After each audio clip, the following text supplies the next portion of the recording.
La date est connue, le 27 juin. Kinshasa et Kigali, sous l'œil de Washington, vont apposer leur signature sur l'accord de paix, fruit d'intenses négociations entre les deux parties. Ce document, paraphé par les experts des deux pays, s'articule autour de 6 grands axes, notamment l'intégration conditionnelle de certains éléments des groupes armés, dont le M23. L'incise conditionnelle a du mal à passer dans l'opinion. Allons-nous revivre les brassages et mixages tant décriés et dont une résolution de l'Assemblée nationale s'y était opposée il y a quelques années pour justement interdire cette pratique?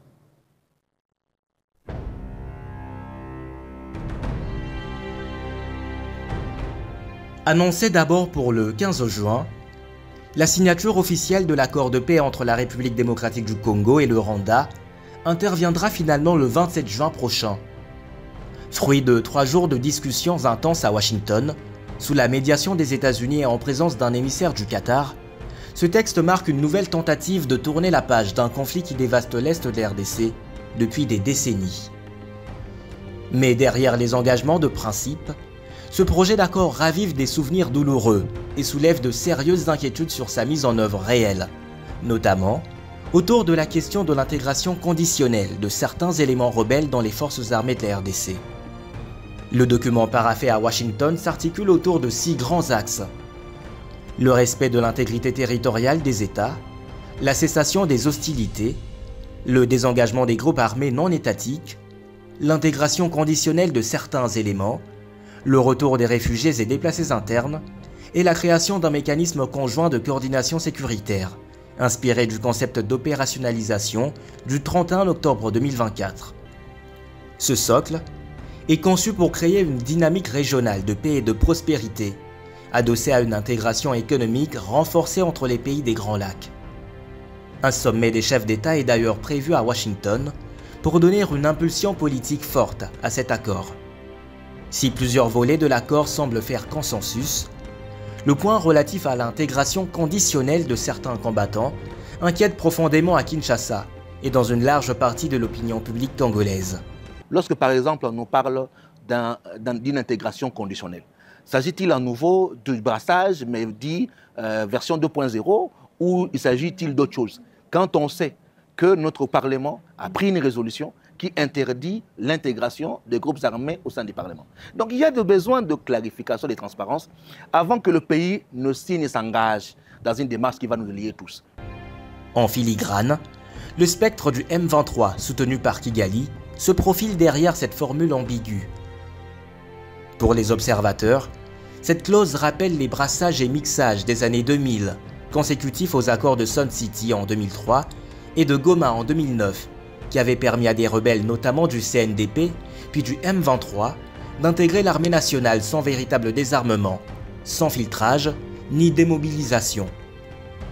Ces intégrations bâclées ont eu pour effet pervers de fragiliser les FARDC, d'y introduire des chaînes de commandement parallèles et de maintenir des foyers de rébellion permanents dans l'est du pays.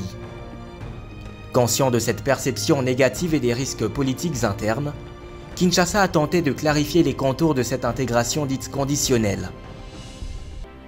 À travers un tweet sans équivoque, la porte-parole du président Tshisekedi a réaffirmé que toute intégration devra être strictement encadrée par le processus de désarmement, démobilisation et réinsertion communautaire lancé en 2021. Contrairement aux approches antérieures, le PDDRCS s'appuie sur une démarche communautaire et rigoureuse, avec des étapes précises: dépôt volontaire des armes, enregistrement biométrique, filtrage sécuritaire, choix entre réinsertion civile ou à titre exceptionnel militaire. Le message est clair, il ne s'agira plus d'un recyclage automatique de groupes armés, mais d'un processus contrôlé, transparent et sélectif, conforme à l'esprit du processus de Nairobi. Pour que cet accord tienne, encore faut-il que toutes les parties respectent leurs engagements. Et c'est là que le bas blesse. Le Rwanda accusé par Kinshasa, l'ONU et plusieurs chancelleries occidentales de soutenir militairement le M23 continue de nier toute implication directe. Mais élément troublant, Paul Kagame, président du Rwanda, mais également commandant en chef de l'armée, déclare lundi sur CNN ne pas savoir si ses troupes se trouvent en RDC. Kinshasa, pour sa part, a récemment dénoncé le remplacement forcé de populations congolaises par des familles rwandophones dans les zones occupées par la FCM23, ce qui alimente les soupçons de balkanisation et de nettoyage ethnique. Le Rwanda est en train de mettre en œuvre une politique de transplantation dans les territoires occupés, la transplantation de populations étrangères dans les contrées, principalement du Nord Kivu, dans les territoires de Rutshuru et de Masisi, où ils y amènent des populations et ils les installent dans les villages, les collines, les champs, qui étaient jadis occupés par des populations congolaises qui ont dû fuir leurs maisons dû à l'insécurité. Dans ce contexte, l'accord signé perd une partie de sa crédibilité s'il n'est pas assorti de mécanismes vérifiables de retrait des troupes rwandaises du territoire congolais et d'un démantèlement réel des structures du M23.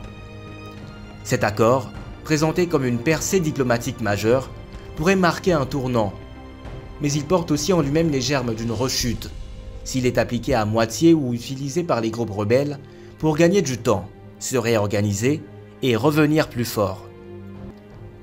Pour espérer un effet durable, plusieurs conditions doivent être réunies. Un désarmement total des combattants du M23, une vérification indépendante du retrait des troupes étrangères, une réinsertion socio-économique des ex-combattants crédibles et surtout, une volonté politique forte de rompre avec la logique de compromis tactique au détriment de l'intérêt national. L'accord du 27 juin peut être un jalon historique vers la paix dans la région des Grands Lacs. Mais la mémoire collective congolaise, meurtrie par des décennies de trahison et de deals sécuritaires opaques, invite à la prudence. La population attend des actes concrets, pas des signatures diplomatiques creuses. Le véritable test de cet accord ne sera pas Washington, mais Bunagana, Rutshuru, Masisi, Goma et Bukavu, là où la paix n'a jamais vraiment habité.